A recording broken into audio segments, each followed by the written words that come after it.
Assalamualaikum warahmatullahi wabarakatuh. Perkenalkan, nama saya Citra Intan Puspita dari kelas Hukum 2D dengan NIM 4012011089. Nah, pada kesempatan kali ini saya akan menjelaskan secara singkat apa itu perseroan terbatas atau corporation. Definisi dari perseroan terbatas yaitu suatu persekutuan untuk menjalankan usaha yang memiliki modal terdiri dari saham, yang pemiliknya memiliki bagian sebanyak saham yang dimilikinya. Ciri-cirinya antara lain yang pertama, perseroan terbatas merupakan badan usaha. Yang kedua, besarnya modal perseroan tercantum dalam anggaran dasar. Yang ketiga, kekayaan perusahaan terpisah dari kekayaan pribadi pemilik perusahaan, sehingga memiliki harta kekayaannya sendiri. Pembagian perseroan terbatas ada tiga. Yang pertama, PT terbuka.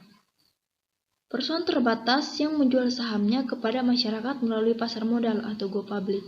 Jadi, sahamnya ditawarkan kepada umum, diperjualbelikan melalui bursa saham, dan setiap orang berhak untuk membeli saham perusahaan tersebut. Yang kedua, PT tertutup, yaitu perseroan terbatas yang modalnya berasal dari kalangan tertentu, misalnya pemegang sahamnya hanya dari kerabat dan keluarga saja atau kalangan terbatas, dan tidak dijual kepada umum. Yang terakhir, yang ketiga, yaitu PT kosong, yaitu perseroan terbatas yang sudah tidak aktif menjalankan usahanya dan hanya tinggal nama saja. Dalam PT, selain kekayaan perusahaan dan kekayaan pemilik modal terpisah, juga ada pemisahan antara pemilik perusahaan dan pengelola perusahaan. Pengelola perusahaan ini dapat diserahkan kepada tenaga-tenaga ahli dalam bidang yang profesional. Jenis-jenis perseroan. Yang pertama, perseroan terbatas, yaitu tanggung jawab pemilik terbatas sebesar modal yang ditanam oleh pemilik. Yang kedua, BUMN, dimiliki pemerintah, tujuan utamanya untuk mensejahterakan dan memenuhi kebutuhan masyarakat. Setelah tujuan tercapai, ekspansi, dan yang terakhir keuntungannya. Yang ketiga, koperasi, organisasi berotok sosial, tujuannya yaitu untuk meningkatkan kesejahteraan anggotanya. Yang terakhir, yayasan, memberikan pelayanan kepada masyarakat, melakukan usaha-usaha yang bersifat sosial, bukan untuk keuntungan.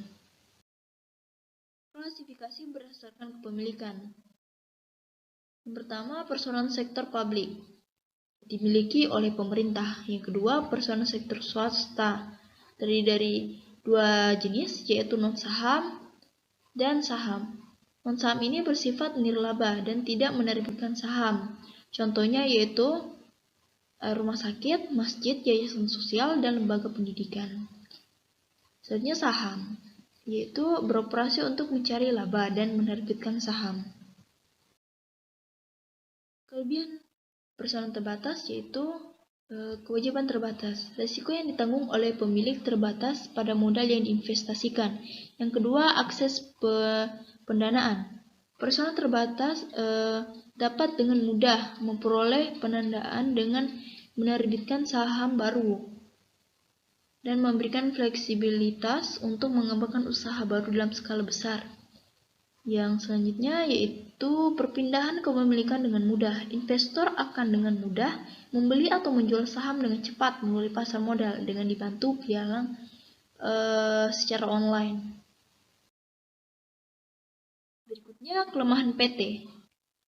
Pertama, biaya organisasi yang tinggi. Konsekuensi bentuk organisasi yang lebih kompleks adalah biaya organisasi yang lebih besar, mulai awal pembentukan sampai dengan mekanisme pelaksanaannya.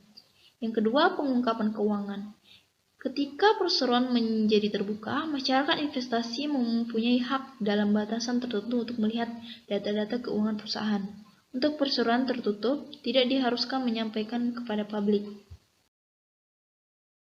Sekian dari materi saya. Apabila ada kekurangan, mohon dimaafkan.